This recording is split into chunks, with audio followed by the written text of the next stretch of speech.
베드로전서 2장 2절입니다. 2장 2절 읽겠습니다. 갓난 아이들 같이 순전하고 신령한 젖을 사모하라. 이는 그로 말미암아 너희로 구원에 이르도록 자라게 하려 함이라. 아멘. 제가 다시 한번 읽어드릴게요. 갓난 아이들 같이 순전하고 신령한 젖을 사모하라. 이는 그로 말미암아 너희로 구원에 이르도록 자라게 하려 함이라. 아멘. 네, 앉으십시오. 저희 삼위영광교회에서는 9월을 영적 성장의 달로 삼고 이것들을 위해서 기도해왔고 또 말씀도 그런 것에 맞춰서 전해왔습니다. 그러나 우리가 들었던 말씀들은 영적 성장에 있어 아주 기초적인 일부분만 들은 거예요. 영적 성장이란 무엇인가, 또 왜 그것이 필요한가 등의 아주 서론적이고 기본에 대한 내용들만 우린 들었어요. 저는 이 말씀들이 우리 온 교회가 영적으로 성장하는 일, 즉 하나님을 믿는 신앙 안에서 내가 예수님의 장성한 분량까지 자라가야 되겠구나, 이렇게 원하고 또 갈망하는 마음들을 가질 수 있었다면 정말 너무너무 감사하고 좋겠습니다. 제가 설교 제목들에서 그렇게 표현했지만 영적 성장이라는 말을 계속해서 제가 사용해 왔잖아요. 그렇죠? 그런데 이 말은 사실은 여러 가지 다른 말로도 불릴 수 있는 거예요. 제가 예를 들어 보겠습니다. 우리나라를 뭐라고 부르죠? 대한민국이라고 부르기도 하고 한국이라고 부르기도 하고 좀 전에 말처럼 우리나라, 이렇게 다양하게 부를 수 있죠. 전부 같은 걸 말하는 거죠. 이런 예는 또 있습니다. 예전에 제가 성장할 때는 카세트 테이프에 좋아하는 사람들을 위해서 라디오에서 이렇게 별이 빛나는 밤에 이런 것들을 딱 기다렸다가 녹음해갖고 곡을 이렇게 해서 주면 굉장히 귀한 선물이었어요. 그때 그 유행하는 노래들을 가요라고 불렀습니다. 가요. 근데 요즘은 다 이제 가요라는 말 대신에 K-팝 이렇게 부르죠. 요즘 가요라는 건 거의 전통가요 이런 식으로 트로트를 얘기할 때 쓰이고, 대부분 요즘 젊은 사람들 노래는 가요가 아니라 K-팝이라 불리고 있죠. 찬송, 그리고 예전에 교회에서도 그렇습니다. 찬송가가 아닌 모든 다른 찬양들을 복음성가 이렇게 불렀는데 요즘은 그렇게 부르면 좀 이렇게 오래된 느낌이 나요. 요즘은 CCM 이렇게 해야 되겠죠. 이렇게 이런 말들을 더 많이 사용하는 것 같습니다. 제가 왜 이런 말씀을 드리냐면 영적 성장이란 말도 제가 좀 전에 말씀드렸지만 다른 이름들로 불릴 수 있는데, 자, 그것들에 대해서 오늘 좀 더 소개하려고 그래요. 자, 그럼 대표적으로 영적 성장을 나타내는 다른 말, 어떤 게 대표적인 말이, 어떤 단어가, 어떤 말이 그런 대표적인 것이 있을까요? 그 여러분들 너무너무 잘 아는 말이에요. 두 글자로 성화. 영적 성장이라는 말은 다른 말로 하면 거룩해져 간다라는 거예요. 여러분, 인간의 일생은 태어남에서부터 시작을 해요. 우리는 그 아이가 태어날 때 막 축하도 하지만 안타깝게도 그 아이가 어떤 죽음으로 종말을 맞을지는 아무도 몰라요. 누구도 마지막까지 이렇게 가족들의 따뜻한 눈빛 속에서 보냄을 받고 싶지만 대부분의 인생이라는 게 어떻게 끝날지 아무도 모르게 그렇게 인생이 마무리되기도 합니다. 그래서 이 사람의 인생 전체를 태어나서 죽을 때까지를 어떻게 표현하냐? 인생 여정이라고 표현하기도 해요. 그리고 우리 그리스도인들에게는 신앙에 있어서도 이런 여정이 있습니다. 우리는 거듭남, 이걸 갖다가 중생이란 말로 표현하기도 하고 신생, 새롭게 태어난 이런 생명, 이렇게 태어남으로부터 우리 그리스도인들의 이 구원의 여정은 시작이 돼요. 그리고 파란만장한 넘어짐, 깨어짐 또는 막 우쭐함, 무태갖고 이런 수많은 파란만장한 신앙의 일생들을 다 보내게 됩니다.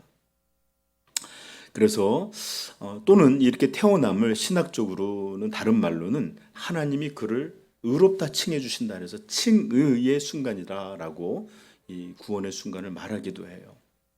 그리고 성도는 그 육체가 이제 칭의 그 거듭남 그 순간부터 이제 육체의 죽음이 이르는 그 순간까지 그때까지 전체의 모든 길이를 우리는 성화라고 부르고 또 육체의 죽음 이후에 이제 영원한 구원에 이제 우리가 참여하게 된 그것들을 뭐라고 하면 영화, 영어로는 글로리피케이션이라 해서 영광스러운 것에 이렇게 됐다라는 구원의 완성을 설명할 때 그렇게 부르고 있습니다. 이런 모든 것들을 구원의 서정이라고 불러요. 근데 사실은 복잡해요. 사실 9가지 정도가 있고 어떤 이들은 예정부터 해서 10가지라고 하는데 우리는 태어남서부터 하나님 나라에 들어가는 것까지를 잠깐만 소개한 거예요. 어쨌든 이 구원의 서정 또는 구원의 여정이라 부른다 하는 것을 좀 기억하시고 이게 사실 굉장히 다양한 게 있지만 제가 짧게 전했어요. 그러지만 다시 한번 돌아본다면 우리는 구원을 받아 의롭게 된 의롭다고 불리는 칭의의 순간을 지나 죽음 이후에 영광스러운 영화라는 그런 과정에 들어가는 모든 살아있는 우리 성도들의 시간 전체를 뭐라 부른다고요? 성화라고 부르고 있어요. 성화. 그래요. 성도에게는 새롭게 태어난 그 순간부터 하나님 나라에 들어가는 모든 과정이 그의 모든 인생의 과정이 거룩해져 가는 성화의 시간들입니다. 이게 바로 우리 그리스도인들의 삶이요 또 우리 그리스도인들의 사명입니다. 그리고 이런 성화를 우리는 다른 말로 영적 성장이라고 부르기도 하는 것이에요. 이해하셨죠? 네. 자, 저는 오늘 여러분에게 좀 구체적으로 이제는 어떻게 하면 우리가 성화될 수 있을까? 어떻게 해야 그리스도의 완전함까지 자라가는 영적 성장을 얻을 수 있을까를 전하려고 합니다. 오늘 본문은 여러분들에게 거룩해져 가는 일, 영적으로 자라는 일이 무엇을 통해 이루어지는지 우리에게 분명히 가르쳐주고 있는데 죄송하게도 이것에 대한 아무리 맛있는 음식이 차려져 있고 이 귀한 것이 있어도 배부르고 먹고자 아니하는 자에게 음식을 먹일 수 있는 길은 정말로 없습니다. 그러니까 여러분들 오늘 이 시간에 탐욕스럽게 어떻게 해야 내가 이것을 얻을 수 있을까? 이런 좀 탐욕스러운 눈빛들로 좀 갖기를 축복합니다. 네. 우리 성도님들 너무 착한 얼굴이에요. 남이 가져도 돼요 이러지 말고 내가 가져야지 하는 그런 탐욕의 눈길이 필요해요. 네. 자,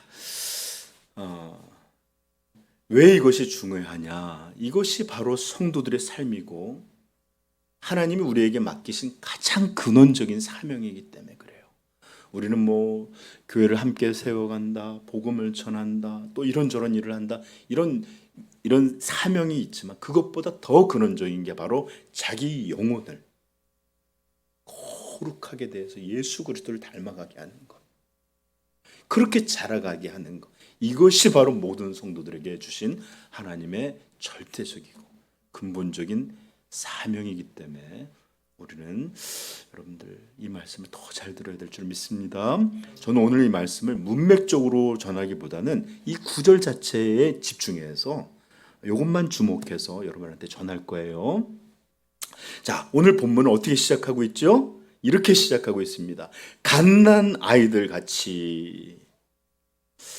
여기 갓난에 해당되는 헬라어는 아르티게네타라는 말인데 방금, 그리고 겟나오라는, 그러니까 아르티라는 이 방금 즉시 이런 것과 겟나오라는 모모가 되다 태어나다 하는 말이 합성화가 돼서 그냥 갓 태어난, 금세 태어난, 우리말로 갓난, 저는 이 갓난을 오늘 생각해보면 그렇구나. 갓난이었구나. 그냥 갓난아기 하면 그냥 아기를 생각했는데 그렇구나. 갓난아기구나. 헬라어도 정확히 그런 뜻이에요. 즉 태어난 지 얼마 되지 않은 신생아, 아주 어린 유아를 나타내는 그런 말이 갓난아이예요.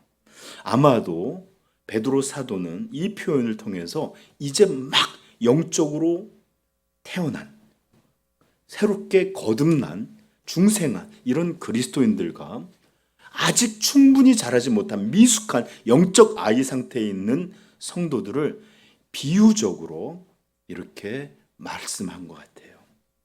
갓난아기들, 그렇죠? 자, 그런데 갓난아기들, 여기 뭐라 시작하는 갓난아기들 같이 순전하고 신령한 젖을 사모하라. 순전하고 신령한 젖을 사모하라. 즉 갓 태어난 아기가 아주 강렬한 생존 본능으로 어미의 젖을 아주 갈급해서 간절히 욕구하고 찾듯 이런 말이에요. 그렇죠? 저는 여러분 동물의 왕국 좋아한다 그랬죠? 이 사슴 같은 게 태어나면 얘가 막 이렇게 버둥버둥 타고 일어나자마자 엄마 그 어미 젖을 향해서 막 가는데 젖을 얌전하게 먹지 않더라고요. 그냥 막 들이박아요. 막 이렇게 아주 그냥 굉장한 열심으로 이렇게 젖을 먹는 걸 보면서 야, 생명의 신비가 대단하다. 저는 아기를 낳아본 적이 없기 때문에 그러지만 우리 엄마들 알 거 아니에요. 낳고 이렇게 물리면 애가 저절로 막 강렬하게 그렇죠? 먹고자 하죠. 자, 여기서 순전하고 신령한 이 젖을 영어로는 밀크를 사모하라라고 돼 있는데 여기서 이 순전하고 신령한 이 신령한이라는 말을 영어 성경은 전부 스피리추얼한 우유, 영적인 우유 이렇게 표현해 놨어요. 이 신령한 젖, 신령한 우유 이것은 무엇을 말하는 걸까요? 네? 이 젖을 사모하라고 그랬는데 이 젖은 도대체 뭘까요? 영어 성경 킹 제임스나 뉴 아메리칸 스탠다드 버전이나 이런 것들은 여기를 비유로 말씀하지 않고 그냥 밀크 오브 더 월드, 즉 하나님의 말씀의 우유를 라고 말씀하면서 하나님의 말씀을 이렇게 은유적으로 표현한 걸 더 직접적으로 써놨어요. 하나님의 말씀의 젖, 하나님의 말씀의 우유를 사모하라. 그래요. 갓 태어난 우리 성도나 아직 영적으로 어린 그리스도인들에게 하나님의 말씀을 어린 아이가 그렇게 어미의 젖을 찾듯이 그렇게 하나님 말씀을 찾고 구하고 갈망하라. 이렇게 명령하고 있어요. 권면형이 아닙니다. 명령 형태로 되어 있어요. 사모하라. 자, 그 이유가 이제 등장합니다. 후반부 시작. 그로 말미암아 같이 읽어봐요. 그로 말미암아 너희로 구원에 이르도록 자라게 하려 함이라. 그래요. 왜 이렇게 사모해야 되느냐? 이 순전하고 신령한 젖을 통해 구원에 이르도록 자라게 하려고. 이 말씀을 듣자마자 여러분 좀 혼란이 올 수 있습니다. 아니 그렇다면 이들은 지금 대상으로 말하고 있는 이들은 아직 구원에 이르지 아니한, 즉 거듭남에 이르지 못한, 즉 하나님으로부터 의롭다 칭함을 받지 못한 아직까지 그런 상태의 사람들인가? 우리가 생각할 수 있죠. 왜냐하면 구원에 이르도록이라는 말, 이르도록이라는 건 아직 이르지 못했잖아요. 그렇죠? 아닙니다. 이들은 이미 구원받은 사람들을 말함이 분명한데, 왜냐하면 제가 두 가지를 말씀드릴게요. 첫째는 베드로 사도는 이들을 죽은 자로 비유한 것이 아니라 생명이 있는 갓난아기라고 이렇게 비유해서 말씀하므로 이들이 살아있는 존재다라는 것을 먼저 우리에게 암시하고 있고, 그리고 3절에 가면 더 분명하게 말합니다. 3절 읽어볼까요? 시작. 너희가 주의 인자하심을 맛보았으면 그리하라 라는 말씀으로 이것을 풀이하면 이런 것입니다. 너희가 이미 주의 인자하심을 맛보지 아니하였느냐? 맛본 사람들이 아니냐? 그렇다면 너희는 반드시 이러해야만 한다. 이런 말씀을 담고 있는 말이에요.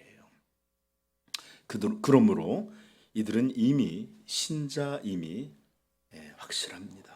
따라서 여기서 말하는 구원이란 우리가 다시 태어난 처음 거듭나는 그런 구원을 말씀하는 것이 아니라 우리가 최종적으로 얻게 될 영원하고 완성된 구원을 의미합니다. 즉 제가 아까 좀 전에 말씀드렸던 영화에 참여하게 되고 이르게 된 그런 구원을 말하는 것입니다.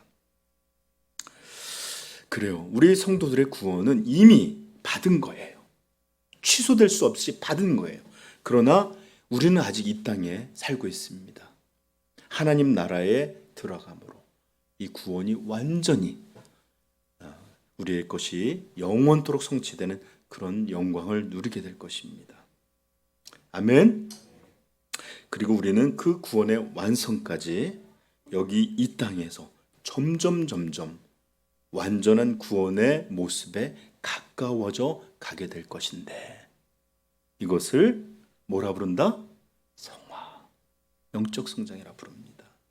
그래서 신학자들은 이렇게 거듭나서 의롭다고 칭해지는 그 순간을 즉각적 구원이라 부르고 또 마지막 영광에 들어가는 이 모든 과정을 점진적 구원이라고 이렇게 나눠서 설명하기도 해요. 자, 그러므로 살아있는 성도의 삶 전체는 뭐가 돼야 되겠어요? 거룩함을 자라가는 성화의 삶이 되어야 합니다. 그러므로 우리 사랑하는 삼위영광교회 성도님들, 이 영화에 이르기까지 남아있는 모든 여러분들의 인생의 삶들을 예수 그리스도의 완전함까지 자라갈 수 있도록 여러분 기도하시고 애쓰시고 그렇게 소망하시기를 축복합니다. 이것이 바로 우리 성도가 이 땅에서 해야 될 가장 중요한 사명이기 때문에 그렇습니다. 자, 이제 우리는 이 말씀들을 통해서 몇 가지 우리 교회에 필요한 교훈들을 얻고자 하는데 지금까지 우리는 2절의 말씀을 간략히 살펴봤습니다. 이제 우리 본래 제가 처음 얘기했던 것처럼 이 말씀을 통해 어떻게 우리가 영적 성장, 즉 거룩해지는 성화에 이뤄갈 수 있을까를 배우고자 이제 여러분에게 말씀을 전합니다. 자, 첫 번째, 어떻게 해야 우리가 거룩해져 가고 어떻게 해야 예수 그리스도의 장성한 분량까지 자라갈 수 있는가? 그것은 첫째, 하나님 말씀의 절대성을 깨달아야 합니다. 절대성.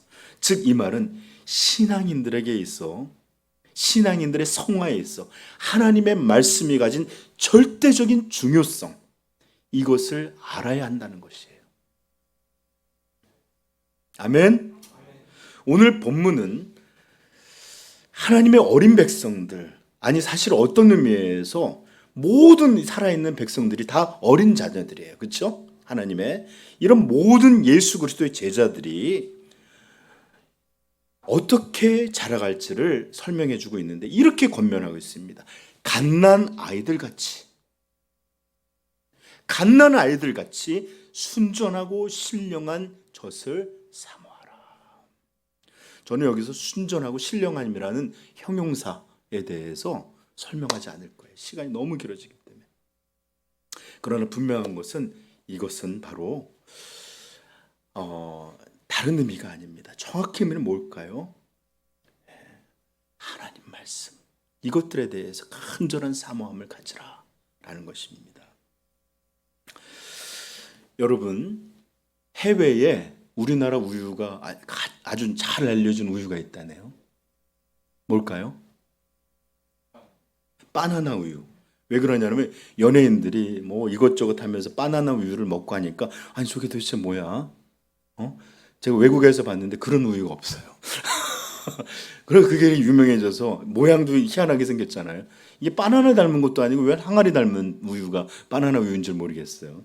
그래서 이것들이 해외 사람들이 오면 편의점 가서 바나나 우유 이렇게 자꾸 먹는다네요. 그리고 여러분 저의 이야기를 잠깐 하겠는데, 여러분 제 이야기 하기 전에 이런 우유, 바나나 우유가 조금 성경에서 말한 갓난 아기들이 먹어야 될 순전하고 신령한 젖, 이것과 같은 우유일까요? 좀 생각해 보세요.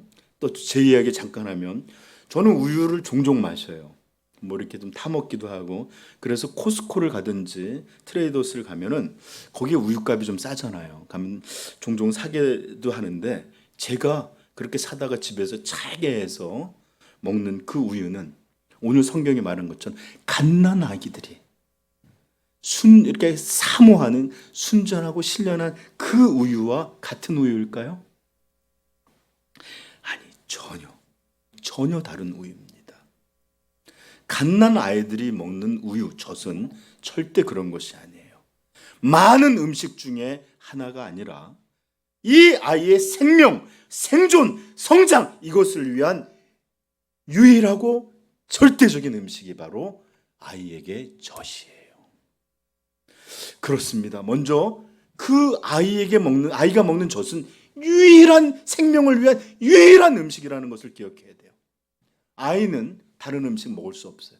어미가 빨리 자라게 하겠다고 태어난 아기한테 고기 먹여보십시오. 어떻게 될까요? 단백질 필요해 그러면서 먹여요. 숨 막혀 아마 분명히 캑캑거리다가 얼굴 시꺼매질 거예요. 그러므로 어미의 젖, 이 우유야말로 아이에게는 생명을 위한 유일한 음식입니다. 여러분, 왜 성경이 우리 그리스도인들에게 갓난아이 같이 이런 젖을 사모하라고 말씀한지 이제 이해하셨을 겁니다. 성도에게 있어 하나님의 말씀, 이렇게 유일한 것이에요. 우리 성도의 신앙, 영적인 생명은 다른 어떤 것들로 얻어지지 않습니다. 오직 하나님의 말씀, 이 유일한 것에서만 우리 영혼은 생명을 얻고 또 살아갈 수 있고 성장하게 돼요. 이게 유일한 것이에요. 칸트 철학 도움되지 않습니다. 수많은 인문학적 지식 우리 영혼 살리지 못해요. 오직 하나님의 말씀, 이것이 우리 영적 생명을 갖고 있는 아이들의 유일한 신령한 젖입니다. 이것을 믿기를 간절히 축복합니다. 이것을 깨달아야 돼요. 그러하기에 아기에게 젖은 생명을 위한 유일할 뿐만 아니라 절대적인 것이에요. 절대적인 것. 이건 먹지 않으면 죽을 수밖에 없습니다. 이건 먹지 않으면 살 수가 없어요. 이게 바로 갓난 아기에게 젖이에요. 제가 마시는 우유, 또 신기하게 먹어보는 우유, 이런 거 아니에요. 얘들에게 이것은 생명 그 자체입니다. 여러분, 성도에게 있어 하나님 말씀이 바로 그런 거예요. 우리 그리스도인들은 이 하나님의 말씀이라는 이 젖이 없으면 절대로 생명을 얻지 못합니다. 살았으나 죽은 자들처럼 살아가게 됩니다. 성장은커녕 거듭남은커녕 예수 그리스도 이름을 불리지만 세상에 이런 존재하는 모든 불의한 사람과 구별되지 않는 그런 사람들로 살아가게 됩니다. 그러므로 마태복음 4장 4절에 예수께서 이렇게 말씀하시죠. 예수께서 대답하여 이르시되 기록되었으되 사람이 떡으로만 살 것이 아니요 하나님의 입으로 나오는 모든 말씀으로 살 것이라 하였느니라 하시니. 아멘. 네, 이것이 바로 우리 성도들의 유일한 생명의 양식입니다. 절대적인 양식입니다. 그런데 여러분들 돌아보십시오. 현대 교인들의 모습은 어떠합니까? 참된 우리의 자아상, 이런 모습은 어떠합니까?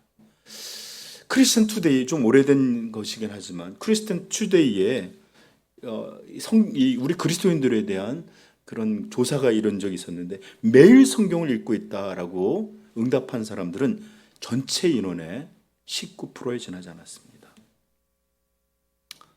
일주일에 한 번은 읽고 있다가 말하는 사람이 43.8%, 전혀 읽고 있지 않다가 25점 몇 프로가 되는 그런 사람들이 오늘날 현대 그리스도인의 모습입니다.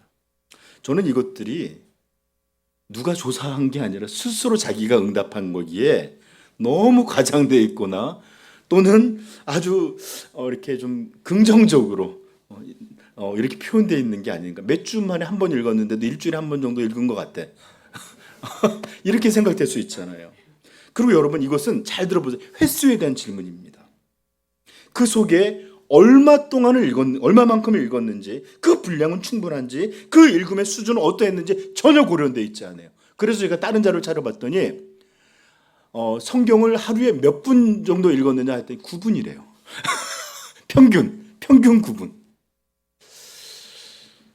아마 시편 한 장을 쓱 봐도, 아마 묵상하지 않고 봐도 대충 몇 분 정도 되겠죠. 그 정도를 보면서 읽고 있다라고 하는 겁니다.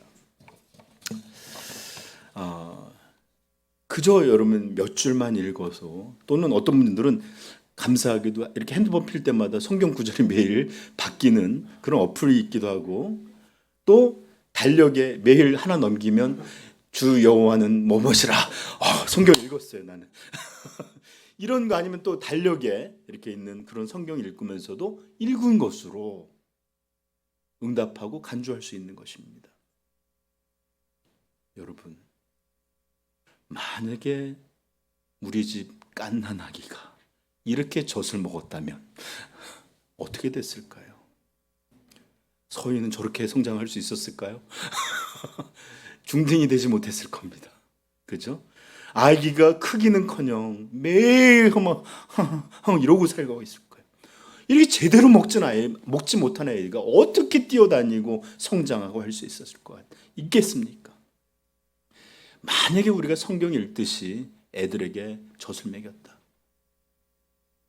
그러면 아마 고발당할지도 몰라요. 애들 방치시켰다.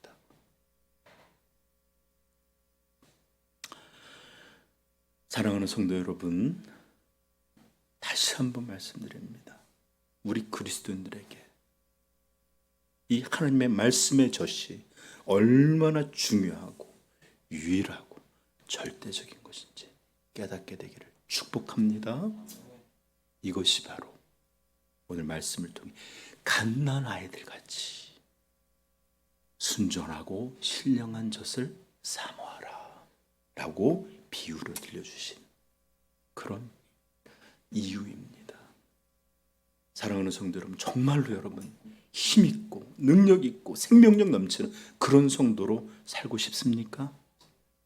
죄를 이기고 사명을 감당하고 하나님의 아름다움과 온전하심을 현저히 드러내는 그런 영광스러운 모습들로 그렇게 성장하고 그렇게 이 땅을 살고 그렇게 하나님 나라에 마지막까지 들어간 이런 것들을 소망하십니까?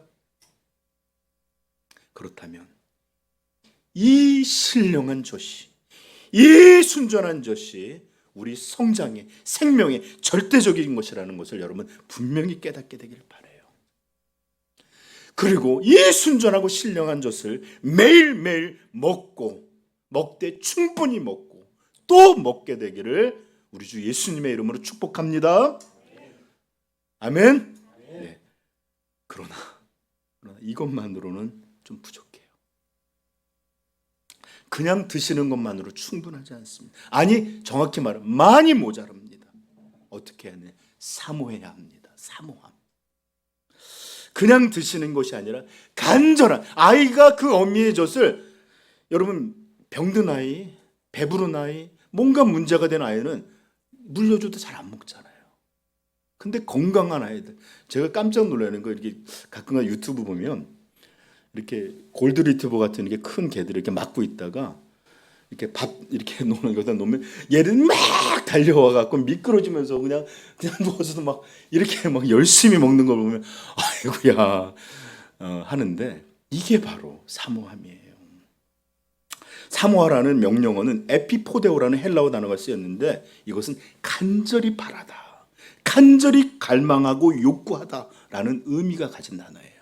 그래서 이 단어가 쓰인 신약 성경이 몇 번에 있는데 모두가 간절히 원하고 간절히 갈망하고 간절히 사모하고 이런 간절함을 담는 그런 단어가 바로 사모하라는 뜻이에요. 여러분, 아기에게 젖은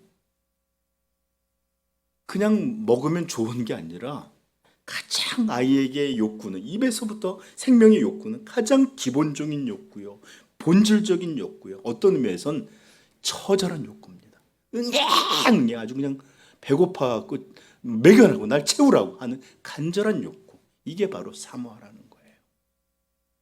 이렇게 성도가 이 아이처럼 간절히 사모하고 사모하고 사모하여 그 말씀을 먹을 때 그 생명은 살아나고 그 생명은 자라고 그 생명의 손과 발, 입의 모든 것에서 힘이 돋아나게 됩니다.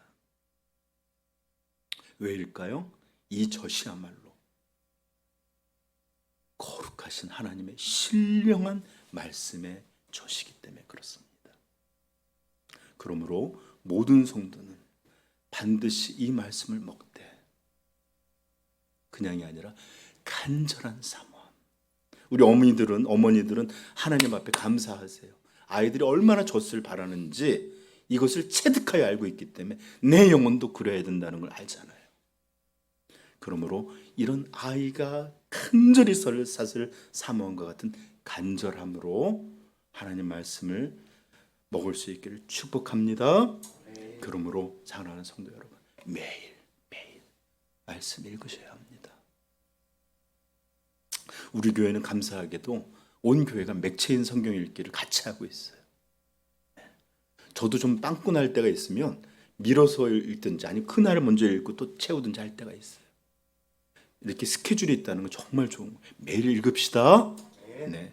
또한 여러분 자주 묵상할 수 있기를 바라요. 그냥 읽었다가 아니라 생각해야 돼. 주야로 묵상하는 자로다 하는 것처럼. 그리고 또 교회에서 나와 하나님 말씀을 배울 수 있도록 여러분, 저는 언제든지 여러분에게 제공해 주고 간절하게 가르쳐 드릴 거예요. 그러니까 여러분들 이 말씀을 배우는 일, 이것은 선택이나 옵션이라 반드시 해야 될 것이라는 것들 기억하십시오. 이것은 고상한 성도들이 선택하는 게 아니에요.